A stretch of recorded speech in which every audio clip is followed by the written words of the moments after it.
Hello, it's rooflemonger again, and I have another quick video here for Tekken 7, detailing the throw system. So once again, it's all kind of I'm teaching as I'm learning, and for this particular situation I want to go over the throws.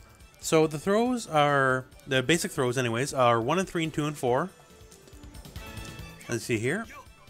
The 1 and 3 throw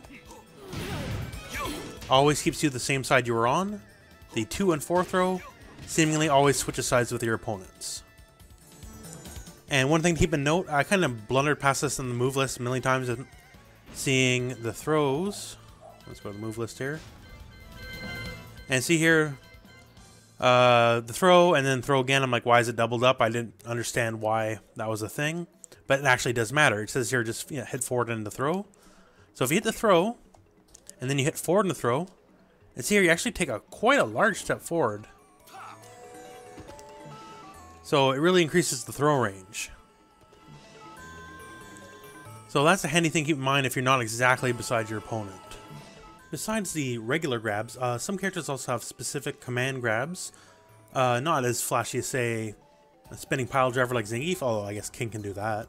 But a different input than just the generic ones, such as Bob has forward, 1 and 2 together. And he does like a little toss.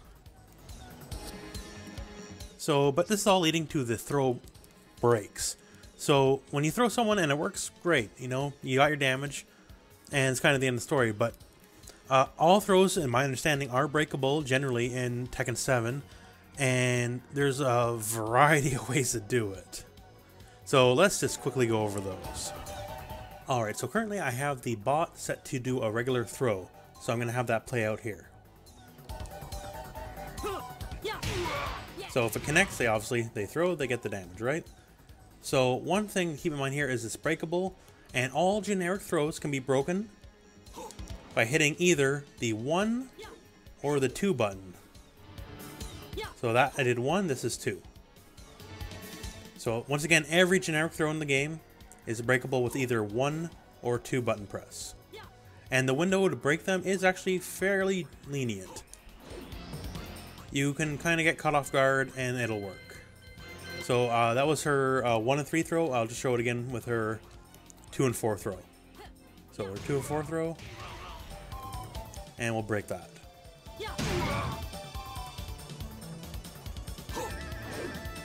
So same deal, just hit 1 or hit 2 and the throw gets broken.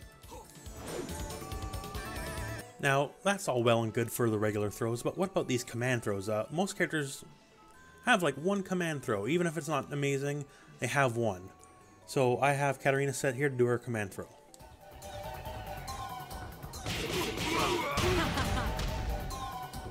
So let's try to break it. I hit 1, nothing happens. I hit 2, nothing happens. So this was explained to me from, this is like a legacy thing, so now this is the point where you gotta look at their hands. It's apparently how it was in the older Tekken games, not in this one, but it is the case for the command throws.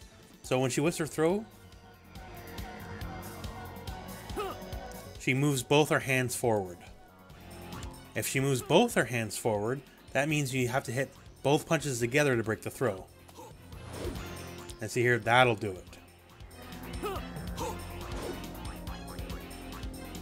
So this will specifically beat Katarina's command throw if you hit 1 and 2 together. And now to really quickly go back to the other throw for the generic, since you can hit 1 or 2 to break them, just so you know, hitting them together will not break them. So you don't have like an option select one size fits all to get through the throws if they have a command throw like that. Now that's specific to Katarina, that she moves both her hands forward. That is not the case with other people's command throws, so I'm going to show them quickly. So here we've picked Asuka. Asuka has several command throws herself. So the first one to show off is like Katarina in that she extends both her hands forward. So once again, when you extend both her hands forward, that is the 1 and 2 break for command throws. But she has another command throw. Now as you see here, she's actually extending one hand out over the other. So if I get grabbed by that, I try the 1-2 break. Not going to happen. I get duffed. So we gotta look at which hand is she extending over the other. It seems to be her right hand, right? So that means right hand is 2. So let's try 2 break. And see here, we broke it.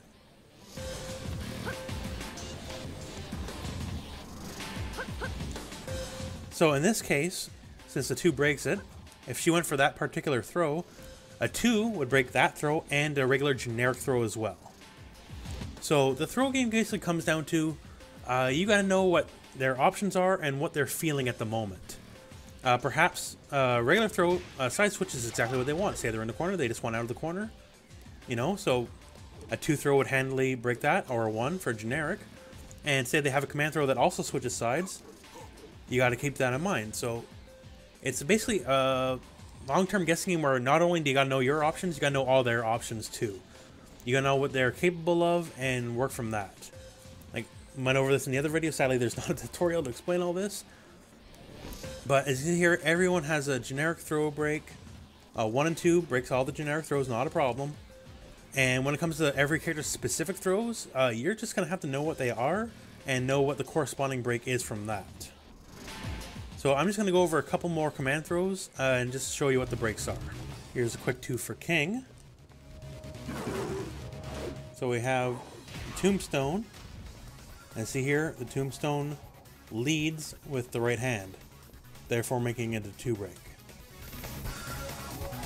You can see that.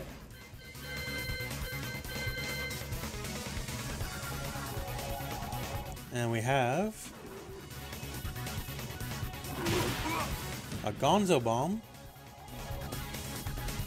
So that leads, as you can see, with the left hand, so that makes it a 1 break. So, long story short, just always keep in mind, so generic throws, once again, 1 or 2 always breaks. A move leading with the left hand breaks with 1, a move leading with the right hand breaks with 2, and a move that has both hands breaks with 1 and 2.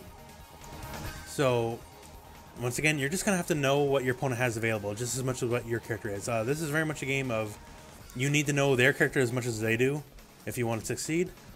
But I hope this found you well, and hopefully this helps out your game in Tekken 7. So go out there and have some fun. Thank you very much.